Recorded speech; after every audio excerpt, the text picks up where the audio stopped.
Hello friends, मी कल्याणी. माझ्या चॅनलमध्ये आपले स्वागत आहे. कंटाळवाणी मूड फ्रेश करण्यासाठी मी बनवला मस्त चमचमीत मसाले भात. तर चला सुरुवात करू. मी 2 कांदे उभे चिरून घेतले, टोमॅटो चिरून घेतला, मिरची कट करून घेतले, गाजर, वाटाणा, बटाटा कट करून पाण्यात ठेवले. नंतर आलं लसणाची पेस्ट घेतली, थोडेसे दहीसुद्धा घेतले. दहीने भाताला छानशी चव येते. नंतर तांदूळ धुवून एक 10 ते 15 मिनटं साईडला ठेवले.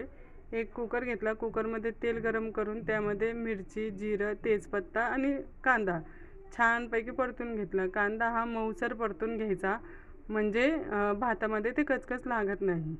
त्यानंतर टोमॅटोसुद्धा टाकून छानपैकी परतून घेतले.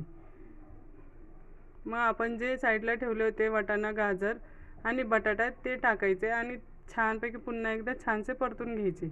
नंतर त्याच्यामध्ये कांदा लसूण मसाला, तिखट, धनेजिरे पावडर, गरम मसाला, हळद, मीठ घालून पुन्हा एकदा छान परतून घ्यायचे आणि बिर्याणी मसालासुद्धा थोडासा घालायचा त्यामध्ये. छानसे परतून घेतल्यानंतर 1-2 मिनटं मंद आचेवरती मसाला भाजून घ्यायचा. बघा किती छानपैकी मसाला तयार झाला आहे आपला आणि हा भातामध्ये खूप छान लागतो. नंतर मी 2 चमचे दही घातले. दही घालून पुन्हा एकदा मिक्स करून घेतले आणि 5 मिनटं वाफेवरती शिजून घेतलं.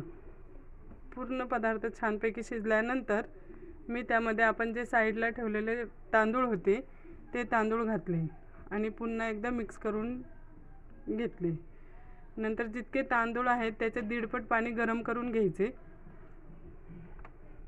आणि तांदूळ छानसा मिक्स करून घेतल्यानंतर ते गरम पाणी भातामध्ये टाकायचे आणि पुन्हा एकदा छानसा मिक्स करून घ्यायचं.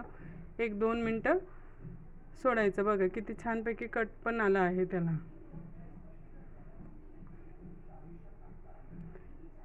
नंतर कुकरला शिट्ट्या 2 ते 3 शिट्ट्या करून घ्यायचं. 2 ते 3 शिट्ट्यामध्ये भात एकदम छानपैकी मऊसर शिजतो आणि हा शिजलेला मस्तपैकी मसाले भात तुपासोबत, दह्यासोबत, कशाही सोबत तुम्ही खाऊ शकता. आणि जर खूपच कंटाळा आला आहे आपल्याला तर थोडासा आपलाही आराम होतो. पहा किती मस्तपैकी भात तयार झाला आहे आपला. तर नक्की एकदा ट्राय करून बघा, खूप मस्त होतो. Thanks for watching. Thank you so much. धन्यवाद. या नक्की जेवायला.